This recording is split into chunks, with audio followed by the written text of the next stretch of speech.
नमस्कार दोस्तों, मैं K M. Saini, lecturer mechanical production engineering department, government Ramchandra Khetan polytechnic college Jaipur, आप सभी का स्वागत करता हूं। आज हम मेटल फॉर्मिंग प्रोसेसेस के जो मल्टीपल चॉइस क्वेश्चंस हैं उनमें रोलिंग टॉपिक पे किस प्रकार के मल्टीपल चॉइस क्वेश्चन या ऑब्जेक्टिव टाइप के क्वेश्चंस बनते हैं उनके कुछ एग्जांपल्स डिस्कस करेंगे।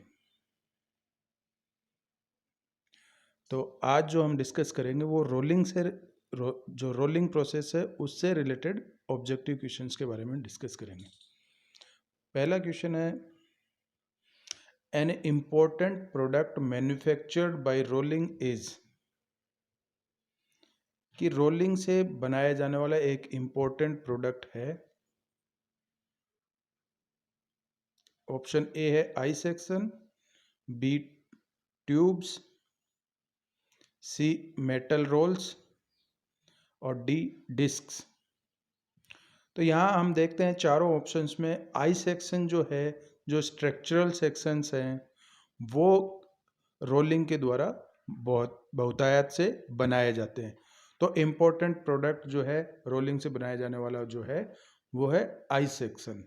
तो इसका सही आंसर जो होगा वो है आई सेक्शन। नेक्स्ट क्वेश्चन जो है वो है, how would the draft be affected if the radius of the roller is decreased. यदि रोलर की रेडियस को कम किया जाए तो ड्राफ्ट पे क्या प्रभाव होगा। आपके ऑप्शन है, ए ड्राफ्ट इंक्रीज होगा, बी ड्राफ्ट डिक्रीज होगा, सी कोई चेंज नहीं होगा और डी संबंधित नहीं है, नॉट रिलेटेड। तो इसका सही आंसर है आंसर बी, रोल रेडियस अगर कम करेंगे तो ड्राफ्ट भी कम होगा। नेक्स्ट क्वेश्चन है, when a material is being rolled the perpendicular force on the arc is called. जब मटेरियल की रोलिंग की जाती है तो रोल पर जो लंबवत फोर्स आता है उसको क्या कहते हैं। ऑप्शन है, A thickness force, B roll force, C angle force और डी है डाई फोर्स। तो जैसा आपने रोलिंग की थ्योरी ऑफ रोलिंग में किया था और उसके टर्मिनोलॉजी डिस्कस की थी, तो उसमें हमने देखा था जो परपेंडिकुलर फोर्सेस आते हैं उन फोर्सेस को अपने रोल फोर्सेस कहते हैं। तो यहाँ जो आंसर है वो है roll forces. Answer B is the correct answer. Next question जो है वो है, roll velocity is lesser than exiting velocity. एक कथन है कि रोल का जो वेग है वो मटेरियल के एग्जिट वेग से कम होता है। क्या यह कथन सही है? क्या यह कथन गलत है? संबंधित नहीं है या कह नहीं सकते? तो ऑप्शन ए है सत्य, ऑप्शन बी है असत्य और ऑप्शन सी है संबंधित नहीं, ऑप्शन डी है कह नहीं सकते। तो इसका जो सही आंसर है वो है आंसर ए, ये कथन सत्य है। रोल वेलोसिटी हमेशा जो एग्जिटिंग वेलोसिटी है उससे कम होती है। तो तीनों वेलोसिटी में अपने को रिलेशन पता है, entering velocity, roll velocity and exit velocity. Next question जो है वो है, when a material is entering how are the width and length of the workpiece related to each other. जब हम रोलिंग करते हैं और रोल में मटेरियल एंटर करता है तो उसकी थिकनेस और उसकी चौड़ाई में क्या उसकी लंबाई और उसकी चौड़ाई में क्या संबंध होता है, किस प्रकार से वो संबंधित रहती हैं। तो पहला आंसर है कि वो डायरेक्ट रिलेशन में होती हैं। दूसरा ऑप्शन है वो इनवर्स रिलेशन में होती हैं, यानी कि इनवर्स रिलेशन में लंबाई बढ़ती है तो चौड़ाई घटती है और चौड़ाई बढ़ती है तो लंबाई कम होती है। तीसरा रिलेशन है एक्सपोनेंशियल रिलेशन, और चौथा रिलेशन है कोई रिलेशन नहीं है उनमें, वो अपरिवर्तित रहती हैं। तो जैसा कि हम देखते हैं कि कांस्टेंट वॉल्यूम फ्लो होता है या वॉल्यूम फ्लो रेट कांस्टेंट रहती है रोलिंग में, तो जब विड्थ अपने कांस्टेंट रखते हैं तो थिकनेस बढ़ती है, थिकनेस घटती है और लंबाई बढ़ती है। तो इसका आंसर है, सही आंसर जो है वो है बी, इनवर्स रिलेशन में रहती हैं। नेक्स्ट क्वेश्चन जो है, which of the following has the least magnitude, निम्न में से सबसे कम मान किसका है?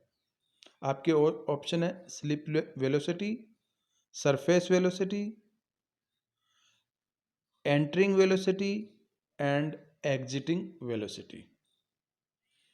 तो ये सारे वेलोसिटी से रिलेटेड हैं, तो इनमें सबसे कम मान किसका होता है?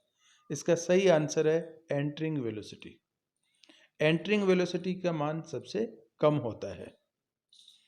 नेक्स्ट क्वेश्चन जो है वो है, which of the following has the most magnitude, निम्न में से किसका मान सबसे अधिक होता है? ऑप्शन वही है, slip velocity, surface velocity, entering velocity, exiting velocity.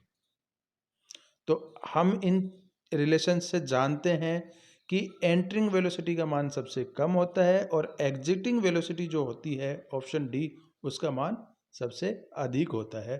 तो यहाँ जो सही आंसर है या करेक्ट आंसर है वो है option D, exiting velocity. Next question है, how is the draft calculated? हमने जब थ्योरी ऑफ रोलिंग पढ़ा था तो उसमें ड्राफ्ट के बारे में बात की थी। तो ड्राफ्ट को कैसे कैलकुलेट किया जाता है? आपके ऑप्शन है, difference between starting and final thickness, option B है sum of starting and final thickness, C है product of starting and final thickness, और डी है ratio of starting and final thickness.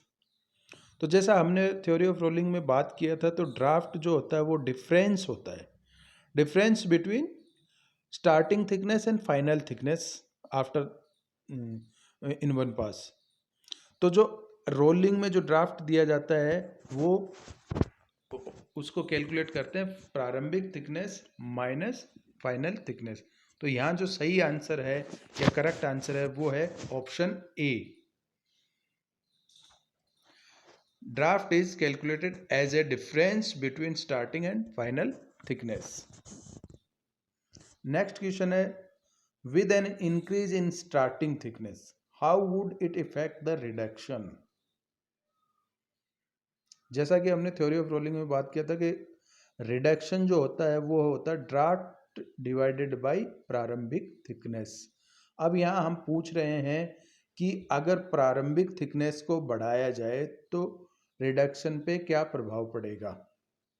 Option A increase होगा, option be decrease होगा, option C कोई change नहीं होगा, और डी नॉट रिलेटेड। तो यहाँ सही आंसर जो है वो ऑप्शन बी है, रिडक्शन डिक्रीज होगा। नेक्स्ट क्वेश्चन है, during rolling process the thickness of workpiece squeezed is called shaft, bore, draft और कोर। तो इसका सही आंसर है option C, draft.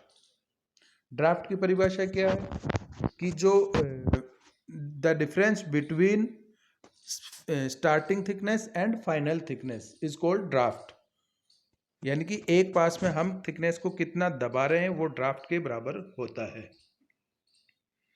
Next question जो है वो है, rolling is a forming process in which thickness of the metal plate is decreased by increasing its length।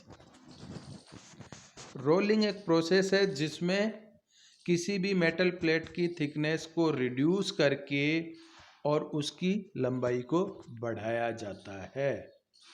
क्या यह कथन सत्य है? क्या यह कथन गलत है? ऑप्शन सी है संबंधित नहीं है और डी कह नहीं सकते। तो इस क्वेश्चन का आंसर है बिल्कुल सही, ये कथन सत्य है कि रोलिंग में हम ऐसा ही करते हैं कि थिकनेस को रिड्यूस करके मेटल प्लेट की लेंथ को इंक्रीज करते हैं। तो आपका ऑप्शन है ए, कथन बिल्कुल सत्य है। धन्यवाद। अगले टॉपिक में अगले वीडियो में हम अगले टॉपिक से रिलेटेड ऑब्जेक्टिव क्वेश्चंस के बारे में चर्चा करते हुए फिर मिलेंगे। धन्यवाद।